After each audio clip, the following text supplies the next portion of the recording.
Welcome back to the channel. Good to see you all back.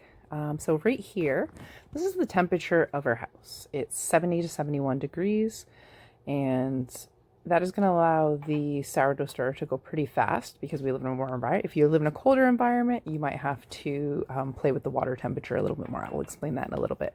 Right here, I am using 50 milliliters, just that's the cup one that you can see closest to, of whole wheat flour, and also 50 of rye flour, and then 50 of white flour.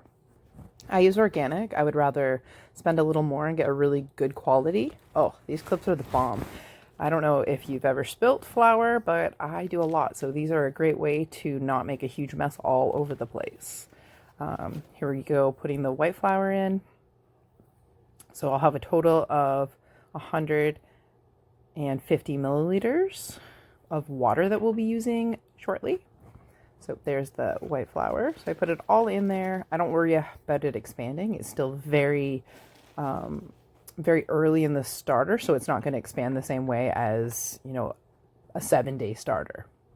Like on our 7th day, it's definitely going to rise. We're going to put it in a bigger container, but for right now, it's totally fine. So again, 150 milliliters. You want kind of like a pancake mix when you're first starting out. So if you have something that looks like a pancake mix, and honestly, I'm going to say this, if you don't get this exactly, it's going to be just fine. It's all about getting the bacteria of your kitchen into the sourdough. So your natural environment is going to, even if you don't put exactly this, it's going to be fine. There's many different ways to fix it if it's having a little trouble. The rye flour is always a great option, and the whole wheat is always a great option. If maybe your sourdough is a little bit slow to start, or you can just work with the water temperature.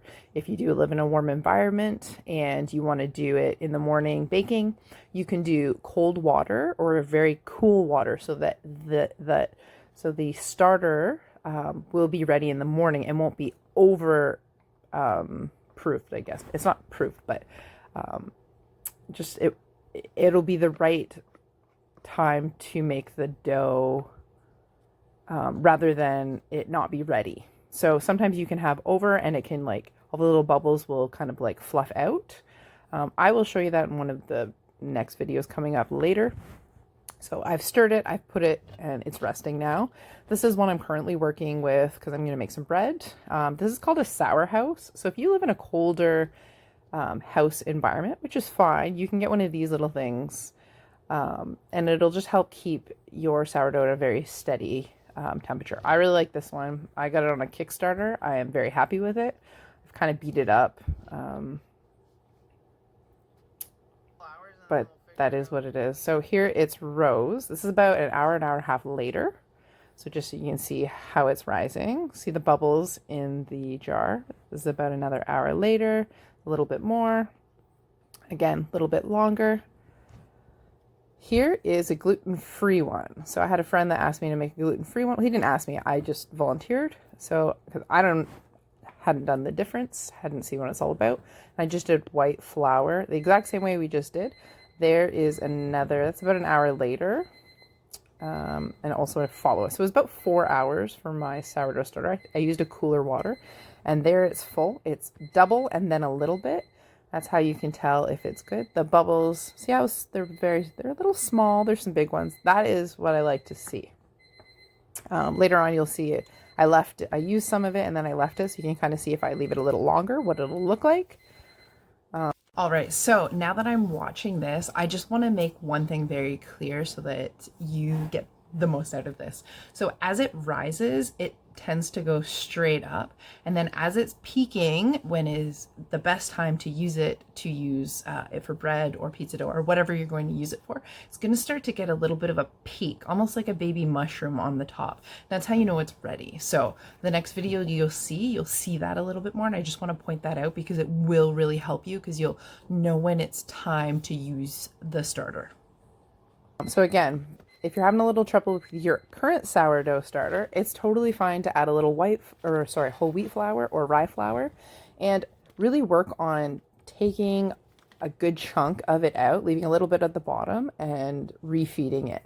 And refeed it until you're getting the results you want. You do not have to use it until you're ready to use it, until you feel that it's good. And the bubbles look exactly, little bubbles are good, huge bubbles are good.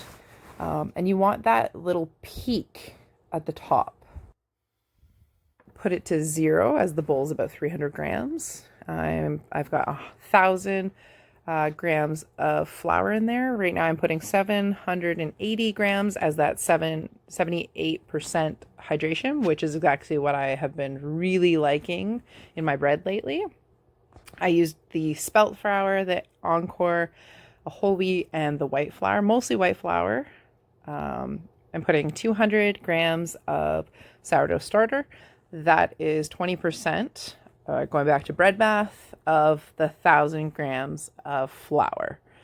78% is the 78% is the percentage of water that's in there, and you're doing 20%, which is 2% salt. So I am going to. Here's a fun little tip. If you're not sure if you should bake with it, you can get a cup of water and just put your sourdough in it. If it floats, it is a good time to use it. I really like that tip if you're not sure. Now I'm going to mix it up. I'm just doing the salt. Always 0 your weight scale. I always use a weight scale. Cups is very inaccurate, and with bread you want to be pretty accurate. So it's worth investing in like $20 for a scale. I did get like 1% over. I don't really care. I don't really feel like it makes a big difference. So stir, stir, stir. I just kind of stopped it, stirred a little bit, stopped it, stirred. Just so you can see how it kind of incorporates. Makes it a little easy when you can visually see it, I find. Found it a little stressful making it the first bit. Lid always on. This is my excessiveness today, so 4 times. I'm going to do the stretch and fold after that. So this is after leaving it a little bit longer, just so you can see the bubbles and how it's very similar. I left it about an hour just to kind of see what it would do, just so you can get that visual. And that is the sourdough starter, day 1. I just want to say thank you for making it this far, and like and subscribe if you want to see more, or if you have any questions, post them below. Bye!